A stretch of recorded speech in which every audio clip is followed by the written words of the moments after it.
Greetings, my friends. Welcome to the next episode of the Mint Mob podcast. Jason here, joined by my buddy Alex across the pond in Germany. We're going to jump into the usual stuff, talk markets, talk drops. We've got a Black Friday batch coming up for you guys. But before we do, let's check in with Alex and see what's going on. What's up, buddy? How are you? Fuck, man. I inhaled again. Damn, I wanted to not do that. But now I noticed. Now, like last time I was like, hey, do I really do that? But I actually do. So yeah, I'm doing great. Thanks for asking. I hope you're doing good as well. Obviously, I did a lot of animating recently. Happy to have that finished short, like in a couple hours actually. But yeah, as you said, let's jump a little bit into the markets first. We saw a little relief rally. I saw people panicking, telling us that everything goes down to, I don't know, 60, 70,000. I think Bitcoin is trading at around 86 right now. Some people out there say this is just a little correction until we go further to the downside. And yeah, it's interesting, right? Like, the fear and greed index actually reached like the biggest fear we had in years, and Bitcoin is trading at 86, right? Like what's like the market psychology behind that? The market psychology behind the fear, or the market psychology behind where Bitcoin is? Yeah, I mean, considering we are at almost 90K and we have like the biggest fear in the markets we've seen in, I think like 2 or 3 years, which is actually crazy. That doesn't fit together in my opinion, right?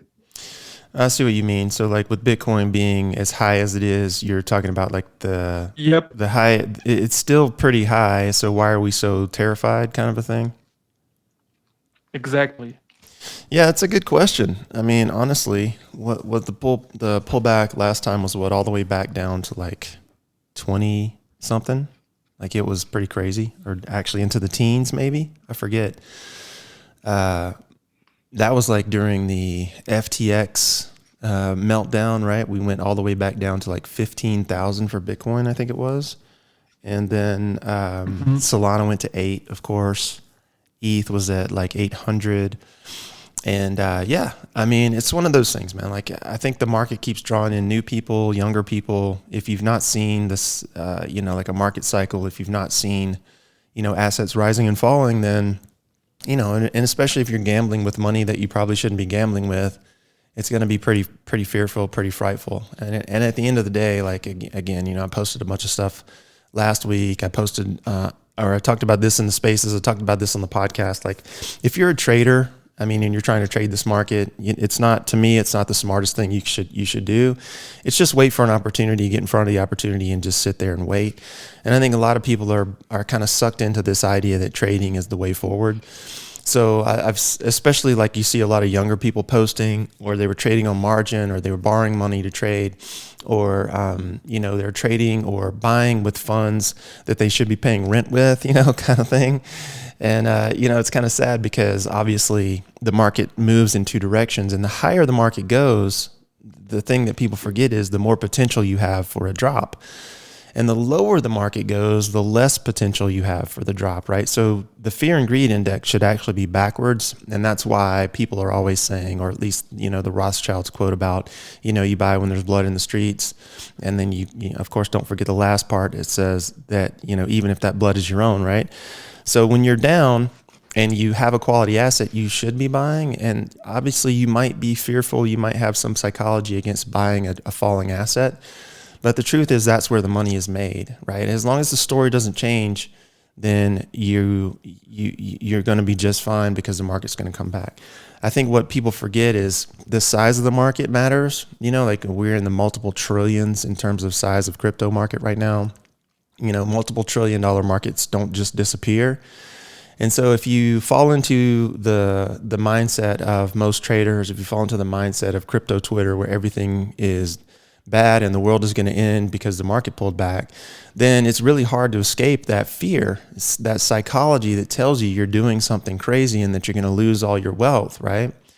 So it's really difficult to go against the grain. But the truth is, like, that's where you have to be. So in terms of psychology, like, I get it, especially for younger people who haven't seen market cycles before, or who haven't studied the size of the market or the adoption story. Like, if you don't understand all that, then it just looks like, or it feels like, this market's just going to disappear tomorrow, which obviously, if you're paying attention, that's not going to happen. Yeah, absolutely. I agree. What I noticed is that, given the current market sentiment, that was actually even quite a surprise.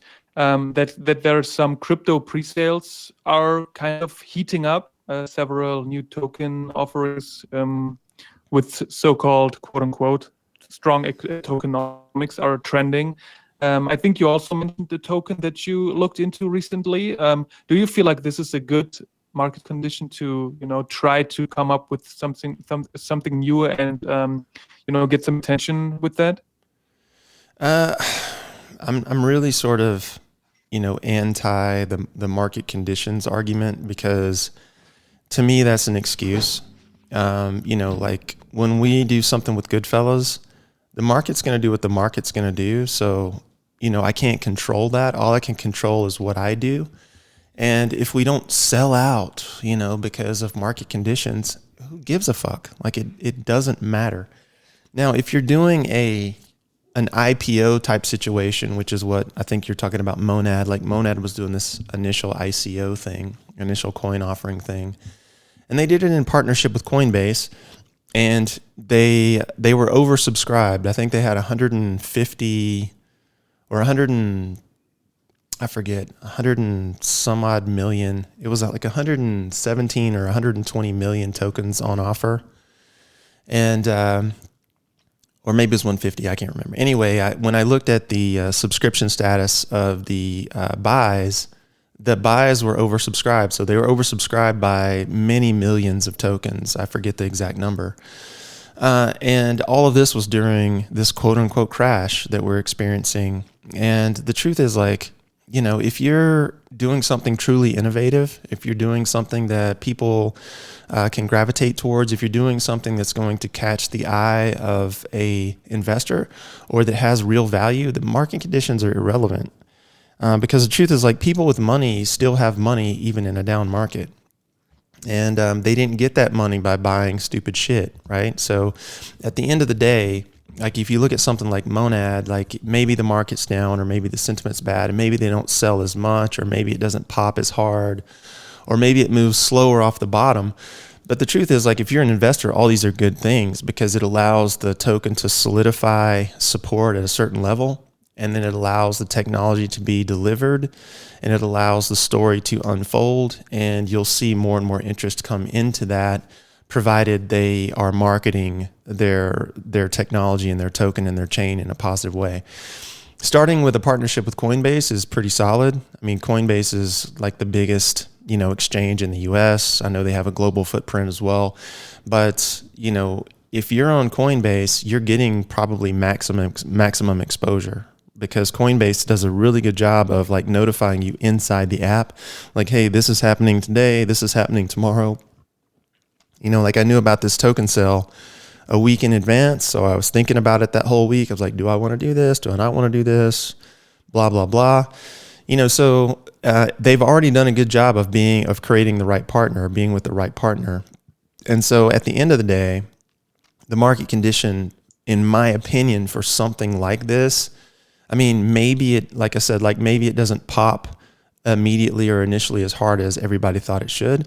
But over time, that'll settle out. And because they were oversubscribed in a down market, if they can deliver on the tech and they can continue to tell a good story, then as the market comes back, and we've already seen, green candles today, green candles yesterday, then they'll ride that wave up with everything else, and you'll be just fine, right? Especially if you were part of the initial token offering, which was like 2.5 cents per token. So it was like super cheap. Where is it trending right? Where is it, like, trading right now after the launch? I don't even know. Let me see. I think it was pretty much flat. You haven't been checked, man. Well, no, because it's too early to do anything. So, I mean, again, I'm not here to trade stuffs, right? It's like, so I'm not really concerned.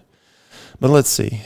Okay, so it's 3 But isn't cents. that like when it doesn't that have like some sort of, initial pump until it, kind of flattens after that?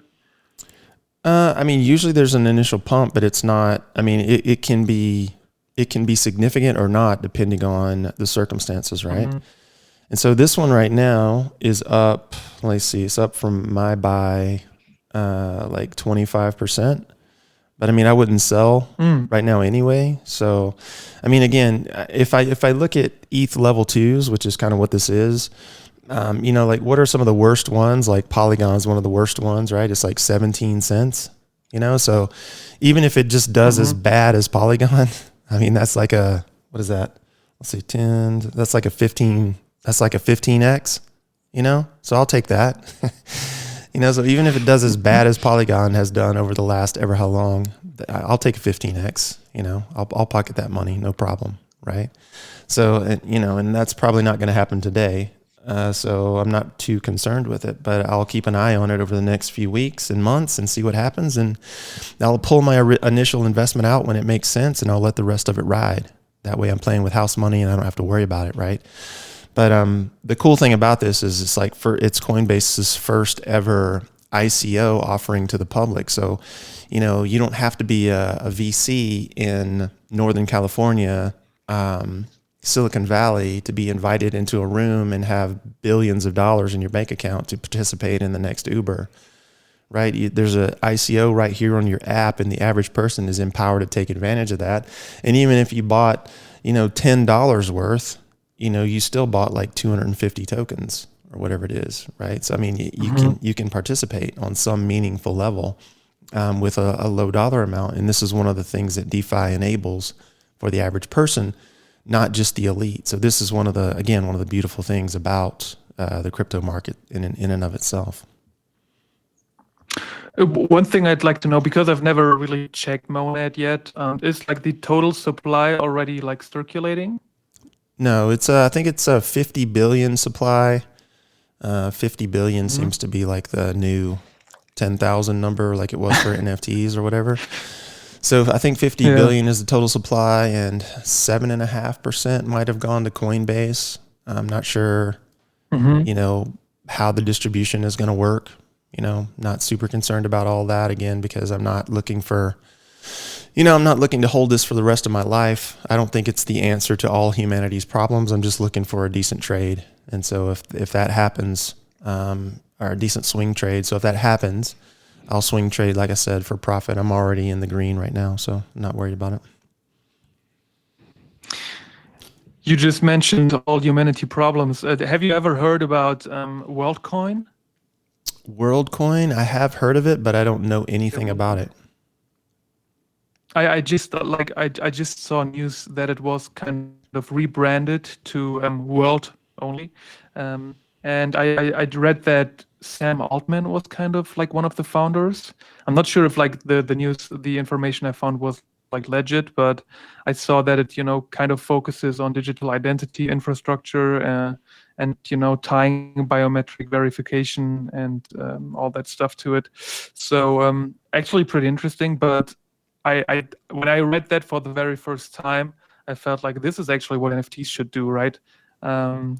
So I'm not sure what the token is about and why it's needed, but I thought, as Sam Altman, who's obviously a pretty well-known guy out there, I thought that you might be familiar with it, but unfortunately, you're not.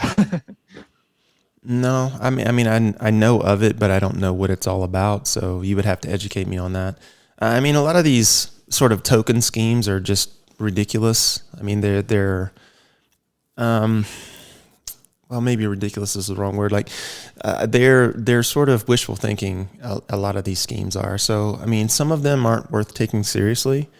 Some of them are, and it's up for you to decide if it's something that you personally should look at, right? So for me, I'm just looking at like these tokens or these sort of tokens that ride on larger chains like Ethereum, for example. I'm looking to see if there is an adoption story or a use case. And if there isn't, I'm not super concerned with it. And these tokens that are being sort of put in place for social causes and voting and all this stuff. I'm not concerned at all with that stuff yet. It's way too early for that. There's not enough adoption or people interested in that kind of thing. You see Cosmos doing this stuff all the time, like that there's a vote for this and a vote for that and a vote for the other thing. And to be honest with you, that's like having a part-time job. I don't care. Like if you really have a good leadership team, just lead and do your thing and actually make a decision instead of trying to democratize everything, because democracy is not a good governance system. It never has been. And at the end of the day, I don't want to be involved in that. Just make a fucking decision and create value, and then people will come to what it is that you're doing. And if you don't have the ability to do that, when everything is democratized, basically what you're saying is, I have no mind of my own and I'm scared to make a decision. And those are not the type of people that I want to invest with. Yeah, that absolutely makes sense. But when I just told you about a space I've been seeing when I was on scrolling on X, and it was basically about NFTs, and it said, "Why are we still talking about NFTs these days?" And it's funny because like a couple of days ago, I listened to a podcast from two European entrepreneurs who were also, talking about the best kind of investments. And when they spoke about NFTs, they basically said that the technology is great, but the way it's been used, for art and everything never made sense. And that's actually funny because when I heard that, I wondered, what do you think if because I think I just read today that the first half of 2025, NFTs reached a trading volume of 2.8 billion US dollars, which is obviously very good. Do you think if we never had that run up in January or in 2021 in general, the reputation of NFTs would be much better now? No, because the same people would still be involved. Unless you change the players, you don't change the game, So at the end of the day, when you have a bunch of, scammy, schemy, shitty, people who are out there to try to take advantage of other people, and that's, probably half the market, and then 40% of the market is incompetence, and then 5% of the market is people who can't execute. And then the last 3% of the market is people who just don't care enough to show up. Like at the end of the day, if that's the population you're dealing with, it doesn't matter the circumstances, you're going to have crappy outcomes. They might be smaller numbers in the crappy outcomes, but still you're going to have crappy outcomes. So, at the end of the day, I'm looking at people who are committed, people who are willing to show up, people who have a work ethic, people who are, delivering, especially in tech. You hear the word deliverables all the time. What are your, what's the schedule for your deliverables? Deliverable, right? Like I don't hear anyone talking about execution. I hear people talking about what they're going to do at some point, maybe sort of kind of in the future, if the planets align and it's a blue sky on a Sunday.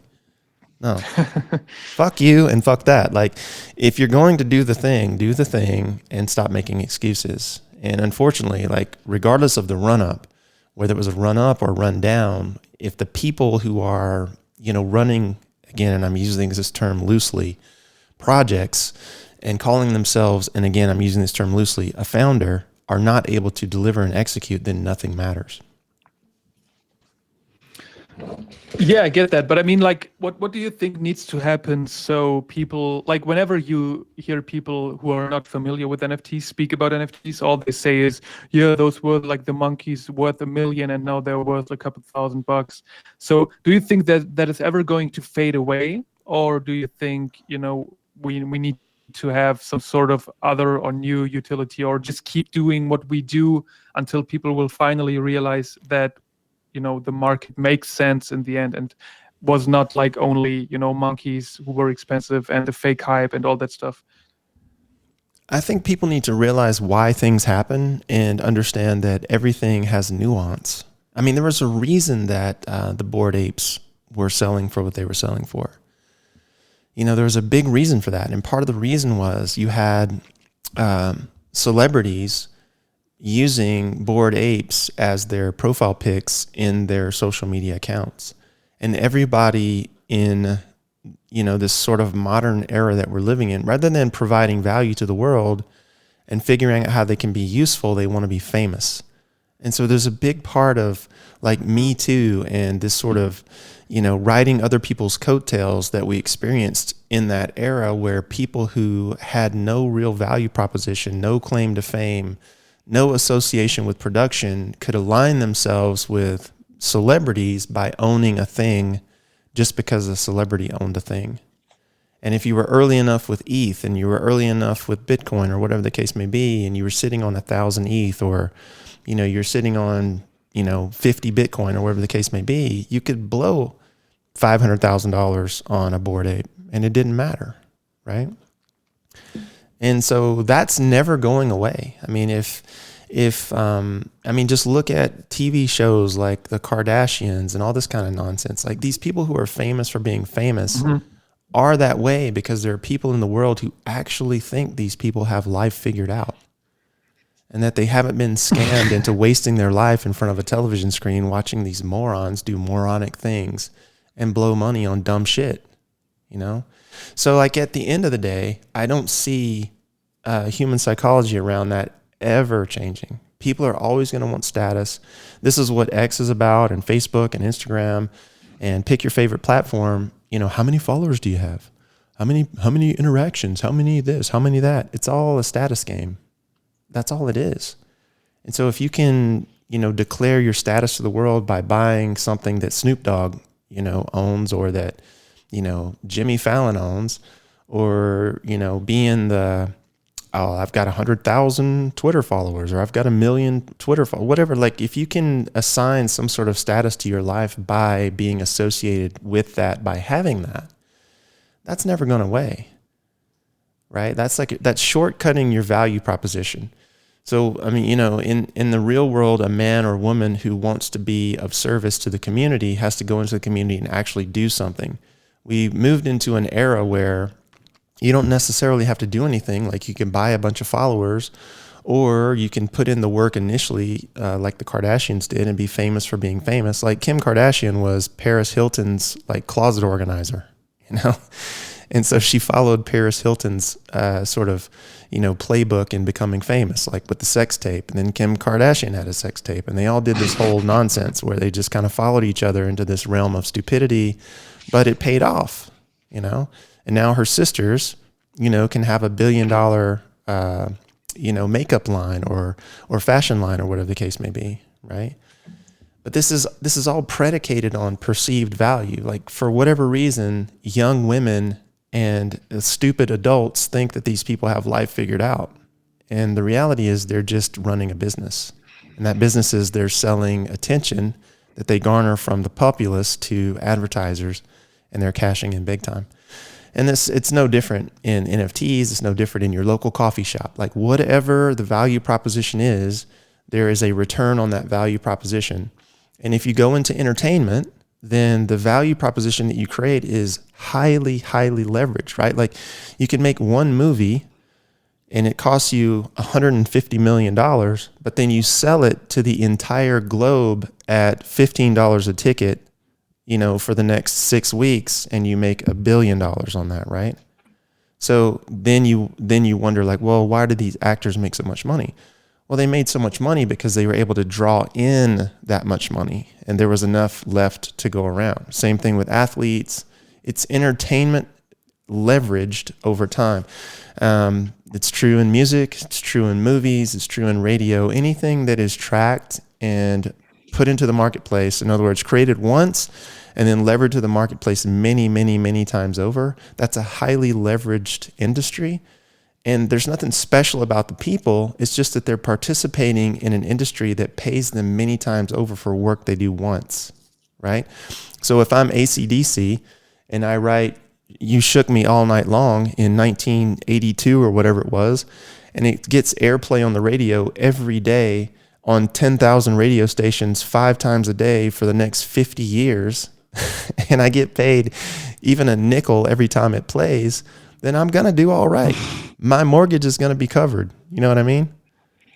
So, like, you can't get mad at these people, or like, get mad at yourself if you've chosen an industry that's not highly levered. Like it's just, that's what we're dealing with here. It's like leverage or no leverage. The value proposition is leveraged or it's not. And at the end of the day, you're paid in accordance to that, right? So, I mean, that's how I look at it. Yeah, it perfectly makes sense. I mean, when you just mentioned AC/DC, I was kind of thinking about, all the songs we have that get played year. For example, like if you take "Last Christmas" from Wham, Yeah, they probably can live off that song, right? probably. And when you talked about when you talked about movies, I mean, in the end, like the story is not as significant as the actors who are actually in the movies. Like if you have a Leonardo DiCaprio movie, it's probably going to be successful regardless of the story, right? So yeah, it's actually crazy if you think about it. And I think you need to learn these mechanisms and try to take advantage of it, right? Exactly. I mean, that's why most wealth in the private sector, most millionaires come from the real estate world.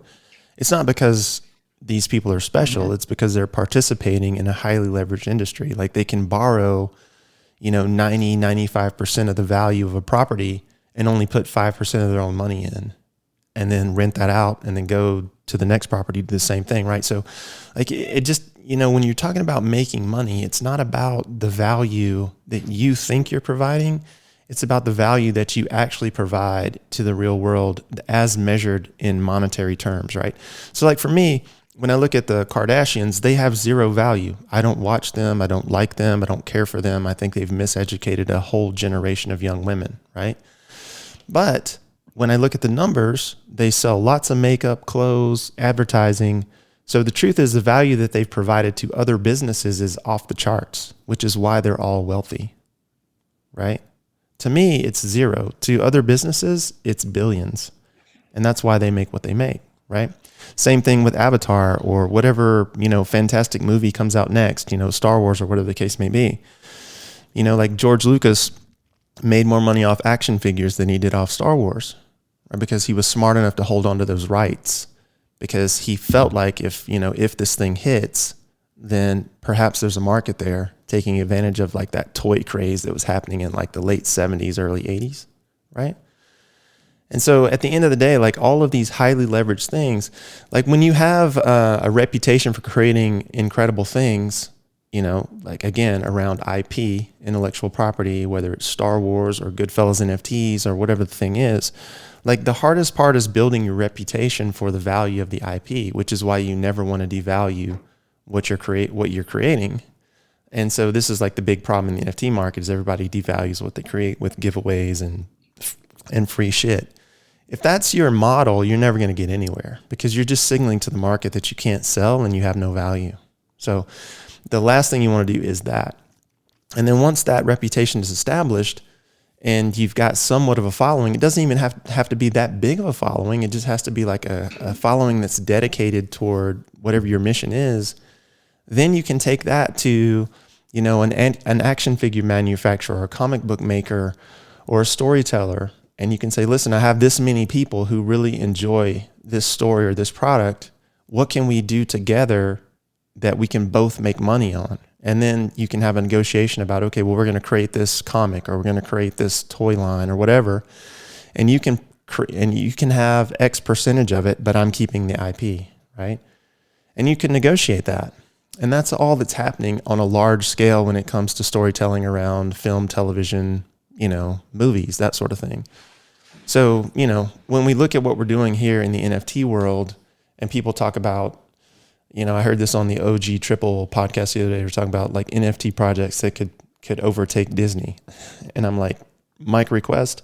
There's not a single fucking NFT project that exists that's ever going to overtake Disney. They've got 150 years of storytelling on all of you fuckers, and nobody here is doing even a remotely decent job at telling a story as well as Walt Disney did back in the day. Even though Disney has, jumped into a lot of the wokeness and lost a lot of parents and kids to the wokeness, they have 100 years plus of storytelling that's been ingrained into a population of people across the globe.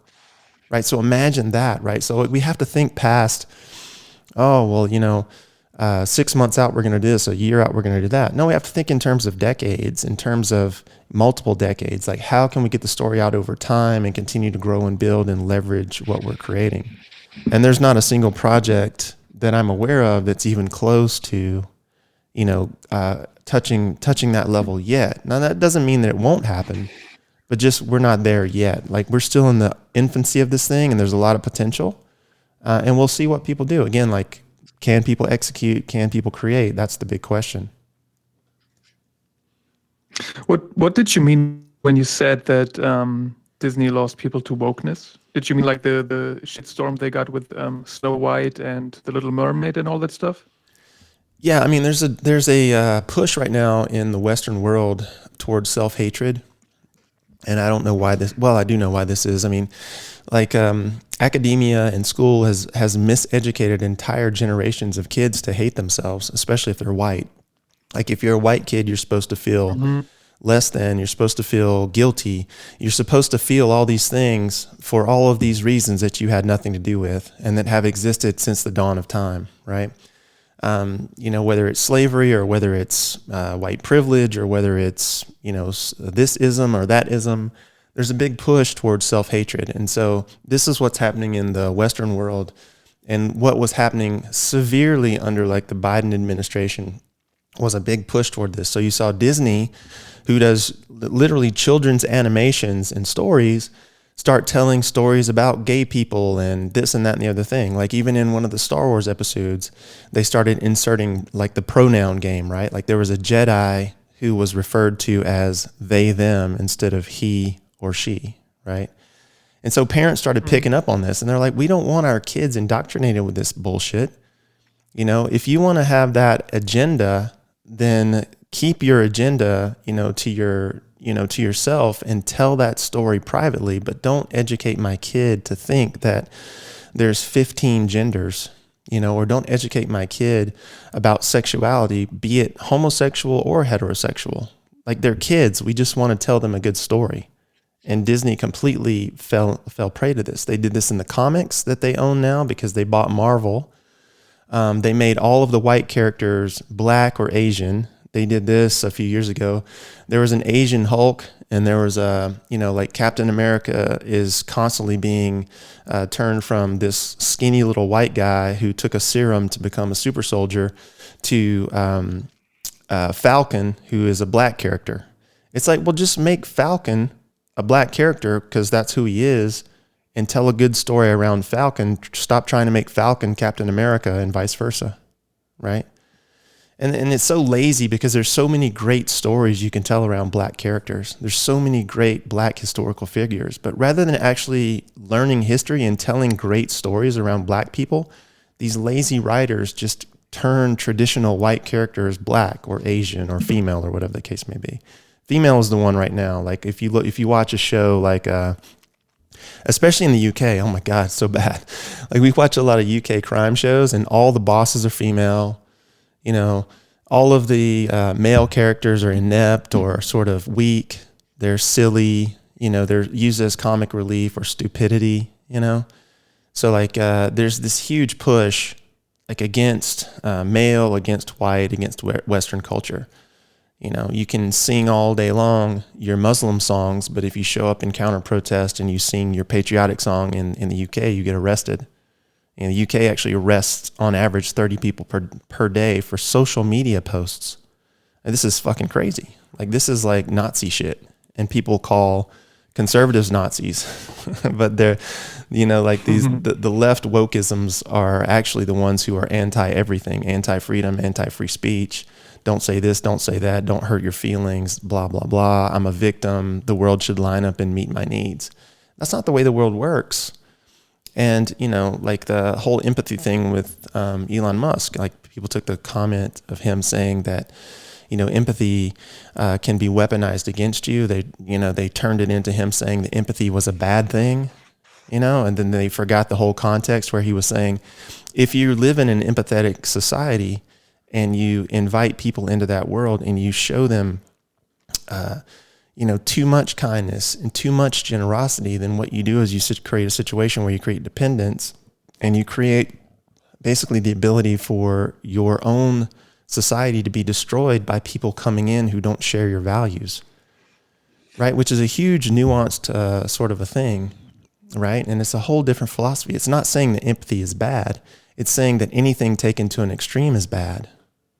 And that's the point he was trying to make. So the wokeism was basically around that. It was just like taking everything to an extreme, whether it was sexuality, pronouns, even words like empathy or freedom, like everything to the extreme is bad. And at the end of the day, like there has to be nuance and there has to be something in the middle. And that's where I fall. So like, at the end of the day, I just want a reasonable conversation. If I'm watching something on Disney, I want it to be entertaining. I don't want it to be political. If I'm watching something on the news, I want it to be factual, not entertaining. But all of these things have gotten mixed up in the wash, and people have sort of lost themselves. And so, where we are today is we've sort of swung the pendulum back the other way. And who knows, it's probably going to swing too far the other way before it starts to come back toward the middle. But everything will trend, back and forth until we get to the middle at some point. But the problem with all of this stuff is that with so many people being miseducated at a young age, this indoctrination is very difficult to overcome, and it requires a lot of self-education. And so parents of kids, parents of young people who are going into the world and having to fight these battles that were created by academia who don't live in the real world, this is a travesty, and it should be avoided at all costs. We should all live in the world of facts. We should all live in the world of performance and production and results. And that means that we have to be responsible for ourselves and our actions. And it means that we can't blame other people every time something bad happens to us. It's fun when you just mentioned that. I actually forgot that Disney acquired Marvel, and I remember seeing some sort of video about like there it looks like there is like some sort of Marvel or Spider-Man video game, and I saw a video about people complaining about them they even included wokeness into that game. Mary Jane looked like a transgender.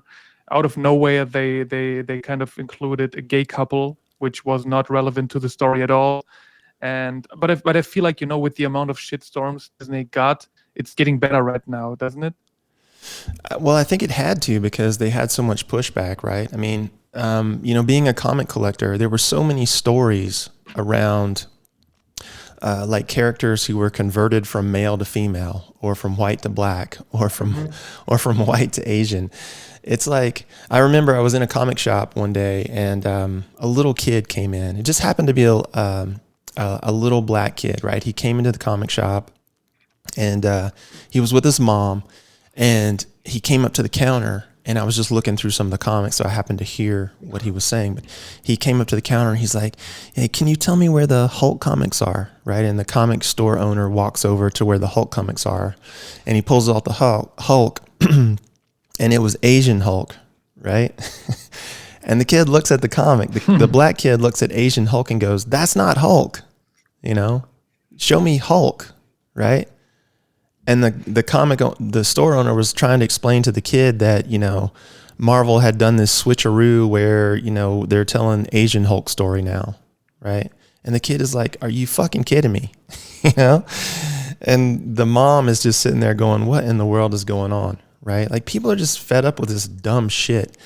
And it's so lazy and so stupid, because, I mean, there's so many good stories that can be told for real life Asian people and characters, and real life black people and characters.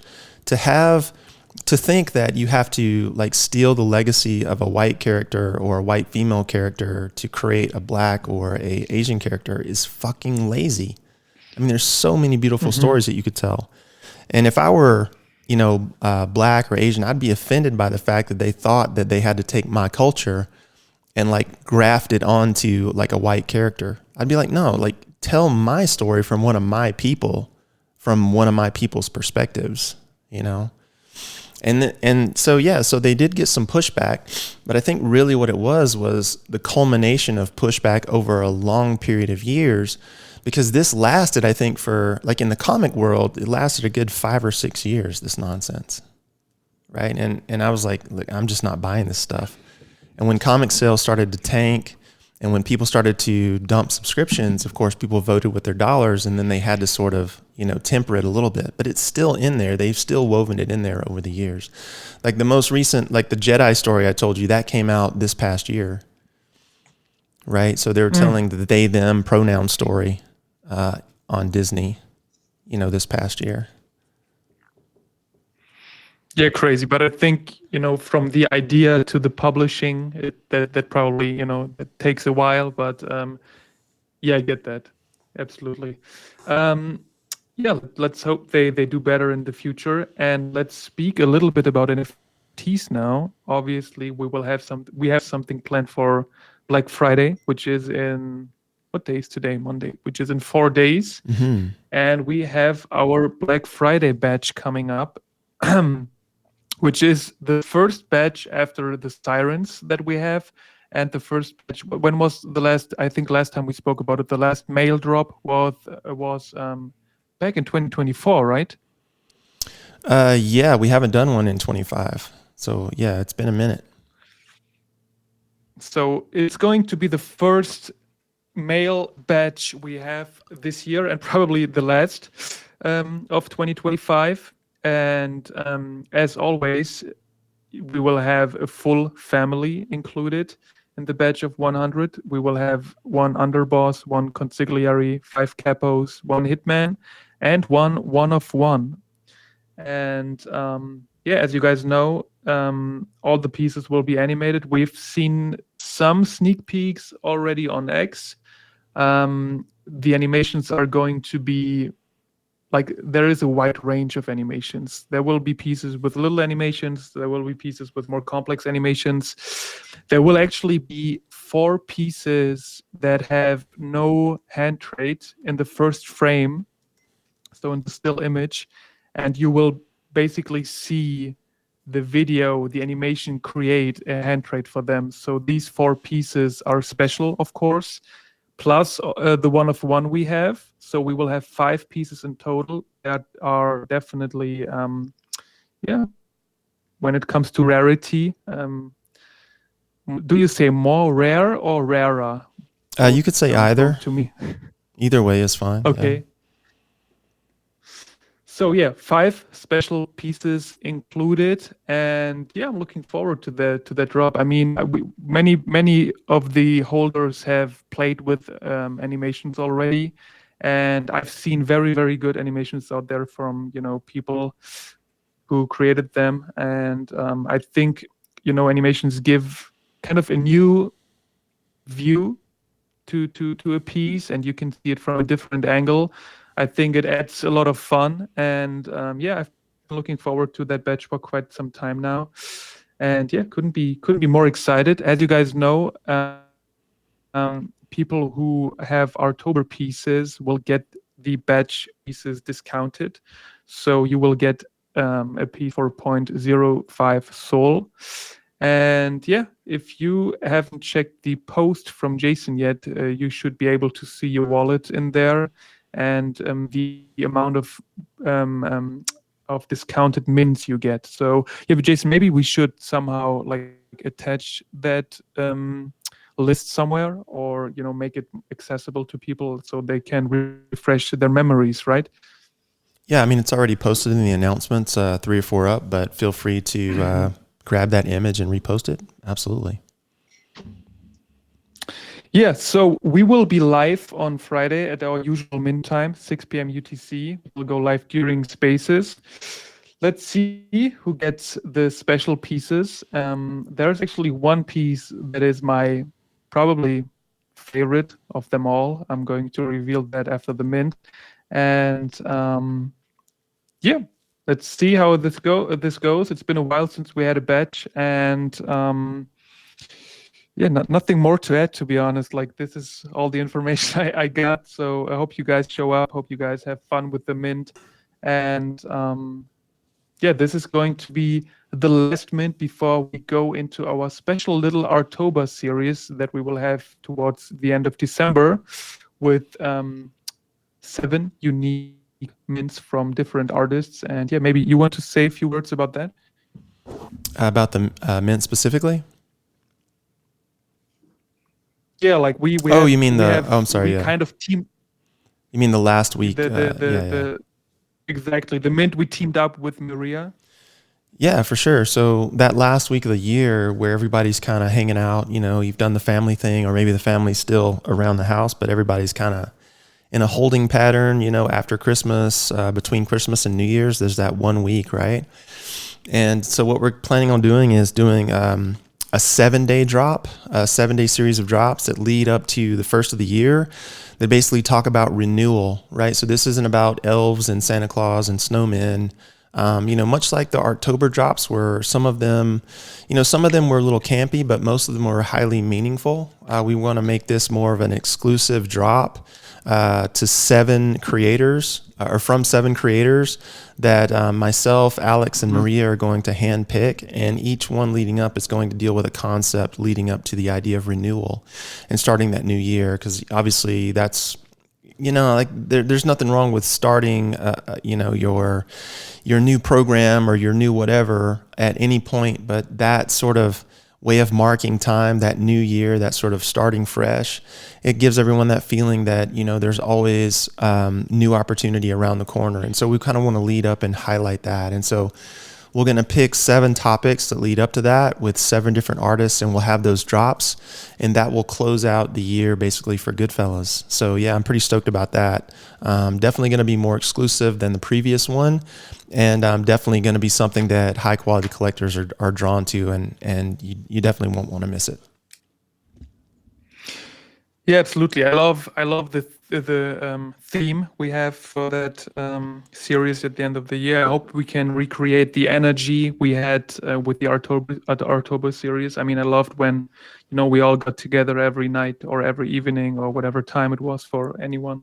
But just getting together, having that mint and cherishing the art was so great, and people loved it. I know that it's quite a commitment to be there every day. But as you said, the days between Christmas and New Year's Eve are, some sort of lazy days. Nobody really has anything to do. So yeah, we look forward to that. What's the schedule from now?